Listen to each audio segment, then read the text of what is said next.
Good afternoon, everyone, and thank you for joining us today for our press conference here at Queen's Park. My name is Gorick, and I'm the president of the Ontario Student Trustees Association, l'Association des élèves, conseillers et conseillères de l'Ontario, and student trustee for the Toronto District School Board. I'm joined here today by Patrick Quinton-Brown, Director of Communications for the Association, and student trustee from the Durham District School Board. I'm joined here also by Taylor Gunn, founder of Student Vote, Reno Melatti, president of the Ontario Teachers Federation, and Stephen Young, founder of the Civics Education Network. I'm also joined here today by members of the OSTA-AÉCO Executive Council and members of our General Assembly, all student trustees and high school students from across the province of Ontario. The Ontario Student Trustees Association is the largest student stakeholder organization in the province, representing and advocating on behalf of the over 2 million students from across Ontario. Founded 10 years ago, OSTA-AÉCO is a key player in the Ontario education system, as we work collaboratively with the Ministry of Education, other stakeholder groups, policymakers, and student leaders to craft the future of public education in Ontario. Indeed, with a General Assembly consisting of student trustees sitting on district school boards across the province, we continue to stand strong for the student vision and a united voice. Today, it is truly my pleasure to present to you the 12th report of the Ontario Student Trustees Association, titled Inspiring Citizenship, Ontario's Career Civics Curriculum. It is a culmination of over a year's work in research and collaboration on the part of student leaders from across the province. The mission of this report is simple: to consolidate the student voice in a course that has failed to educate and failed to engage learners for far too long. Therefore, may policymakers see this as a call to action to craft a civics and careers course that Ontario students deserve. First introduced in 2000 by the Harris government, the Civics and Careers course was founded on the belief that we must educate active, informed citizens of tomorrow, ones who are equipped with the knowledge and the skills that they need to succeed beyond high school.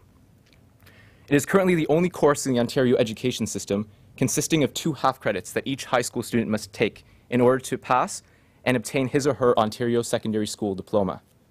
Clearly, as voter turnouts continue to fall, with only 52.8% of Ontarians voting in the provincial election of 2007, the lowest turnout in the province's history, something clearly needs to be done to save our electoral process.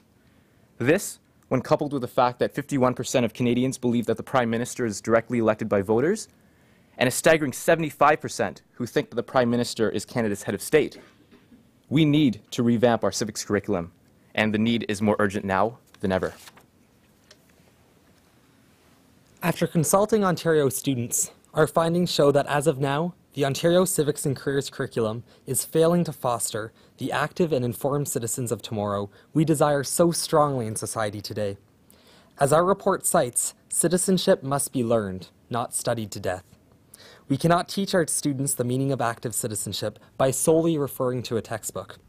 Rather than sitting in a classroom memorizing dates, we need a hands-on curriculum that allows students to appreciate the value of activism through the promotion of volunteerism and leadership activities, experiences that no textbook can offer.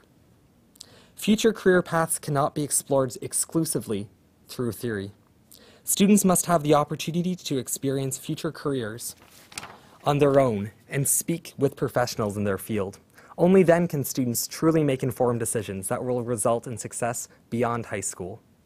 We cannot show young people the importance of the democratic process without a role model who is passionate and deeply interested in Canada's unique political process. Often we hear stories that the newest, least experienced teachers tend to be asked to lead the course, a program they may not necessarily even enjoy teaching. Unlike science courses that are taught by chemists, biologists, or physicists, or history courses taught by an instructor with a background in the humanities, the only predictability in the Civics and Career program is truly its unpredictability. Countless students cite experiences of their art teachers teaching the course, while, on other occasions, gym teachers are recruited. The consequences of these factors are staggering. Due to inconsistencies in both the content offered and the teaching style, the course offers some of the most disturbing pass and fail rates in high school courses. Because of the program's limited content, a trend has arisen where some students become ignorant of the content and receive failing marks, while others complete a very light workload for marks that can often go as high as 100%. The half-credit nature of the 2 courses only makes this learning process more difficult, with students having to switch teachers halfway through. The result is wasted adjustment and transition time. Due to this lack of equity in instruction and evaluation, paired with an uninformative, impractical, and ultimately disengaging curriculum, an alarming 74% of students are finding the current civics and careers curriculum to be notably less important than their other courses. Consensus among students is that the course is unimportant, something only to be endured. In a democratic society, civic education is vital. In pursuit of a sustainable profession, career planning is integral. Undoubtedly, a declining interest in civics and careers will directly translate to a less prosperous Canadian society. It will tarnish respect for an equitable political process and weaken the strength of the Canadian workforce. In response to the overwhelmingly disappointing response from existing and former civics and careers students, the Ontario Student Trustees Association is asking the provincial government to take 7 major steps in reforming the current civics and education and careers curriculum. Number 1, the existing half-credit courses must be merged into a single semester-long course taught by a single teacher. Titled Citizenship, this course will be able to provide students with the opportunity to both experience the value of citizenship and about future career pathways while understanding the interconnectedness of the two subjects. Number 2, the course content must be reformed to focus more on community involvement and outreach, to provide students not only with the opportunity to learn about what it means to be civically active, but more importantly, to be able to apply it to their own lives. The course needs to be practical, not theoretical. Number 3, the course content must be more focused and less ambiguous to remove the current inconsistencies that exist across the province. Teachers must be able to correctly interpret the resources given to them in order to ensure that all students are taught and evaluated equitably.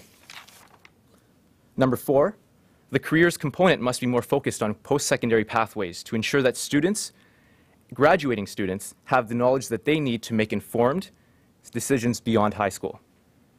The current careers curriculum is too focused on personality tests, and the core mandate of the course is unfortunately lost. Number 5, the course should become a prerequisite for grade 11 law classes to ensure that students who take civics and careers in their senior years, as opposed to during their grade 10 year, have a comprehensive understanding of the importance of the judicial system prior to more advanced courses. Number 6, the Ministry of Education must collaborate with the Ontario Teachers Federation and the Ontario Secondary School Teachers Federation to mandate and ensure that teachers with related disciplines instruct the course. Lastly, number 7, more opportunities for professional development must be provided to educators teaching the course to ensure that educators remain knowledgeable and engaging throughout the process. And now it is truly my pleasure to introduce Mr. Reno Melatti on behalf of the Ontario Teachers Federation. Thank you, everyone. To give you some background on myself, I've taught the course. I'm a history teacher by trade and also political science and sociology. And one of the things that I found in the course that we currently have is there's not enough time for that involvement. I know that one of the things in terms of citizenship is the idea to partake in all activities involving your community as well as the global perspective. But if the time is not provided for students to be involved, actively involved in that process, and it's just pencil and paper content, it is unfortunate that that's what usually happens. In upholding the basic ethical and civic obligation of our liberal democracy, schools must nurture active engagement of citizens of tomorrow today. Of the strand of the current civic course, the focus should be on active citizenship, where individuals interact with a greater community and society. And that's one of the aspects that has to be involved. Because technically, the classroom, the school is a reflection of the community. And unless you tie the two together, there's no way that understanding the global perspective can ever be achieved. Career education needs to provide young students with hands-on experience and opportunities in future career choices. Students need to explore career opportunities in preparing for future work and life transition by identifying their own skills, characteristics, and aspirations in order to meet the future careers and challenges. And we at the Ontario Teachers Federation support the recommendations. Thank you. We would now like to call up Mr. Stephen Young, founder of the the Civics Education Network. Thank you very much. I'm delighted to be here to support the OSTA report. I'll give you a little background just briefly about myself. Civics Education Network was founded 3 years ago to identifying the same problems that this report has also identified. And at the same time, I am currently a teacher with the TDSB, and I've taught civics for every year of my career so far. So I've been actively involved in this program. The civics course as it stands today has not been well implemented. CEN has been working to provide a central repository of resources for teachers as well as provide professional development, which is sorely lacking for this course. And experiences as well for students who would not otherwise get them. The course has two key problems as we've seen it and as the report has also identified, neither of which is truly a curriculum issue, both which are structural in many ways. First, the fact that it is a half-credit course hamstrings the ability to deliver the curriculum in a quality manner. There is simply not enough time, as you've already heard today, to cover all of the material in an engaging manner. Simulations, community projects, etc. take much too long to implement in the period of time required in this course. Teachers are often relegated to simply lecturing the material. Secondly, schools often treat the course as a bit of an afterthought. Putting either new teachers or teachers of other disciplines in the course to fill the gap created by the course.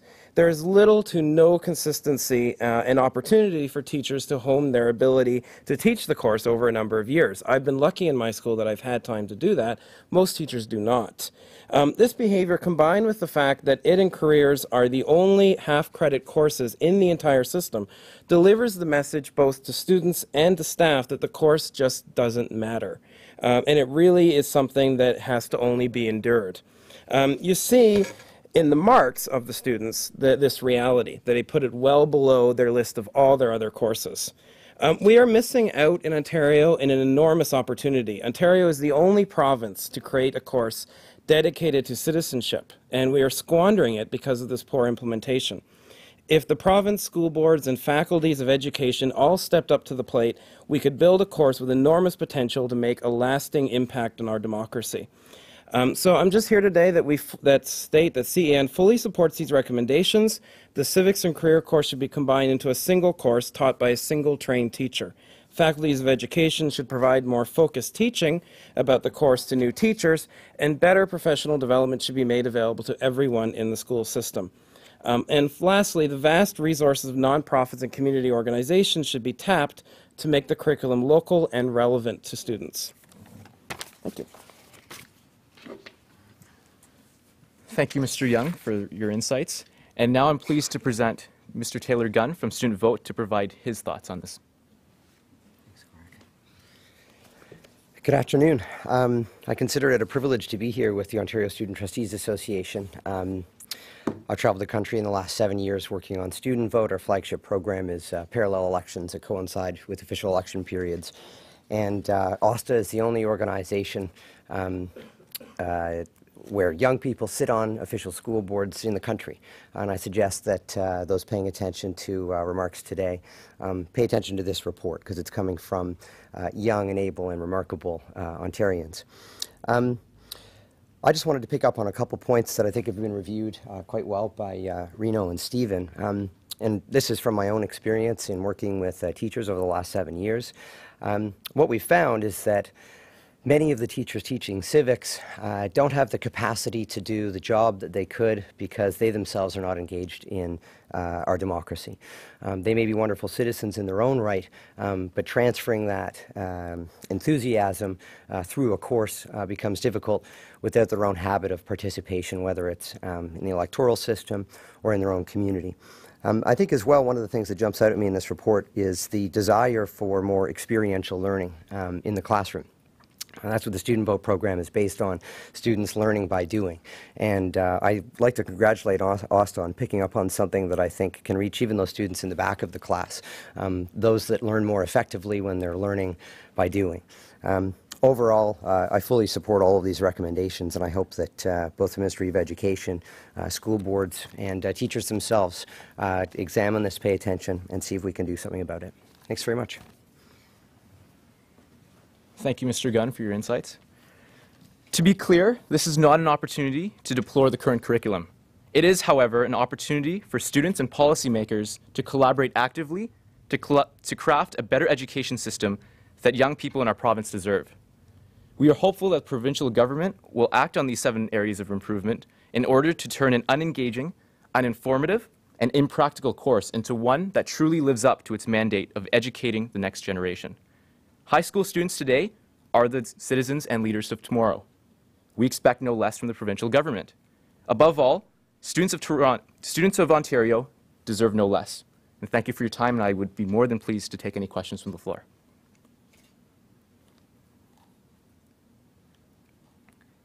Great. Thank you very much for your time, and we look forward to working collaboratively with policymakers and lawmakers of our province to craft a better education system that truly meets the needs of our students. Thank you.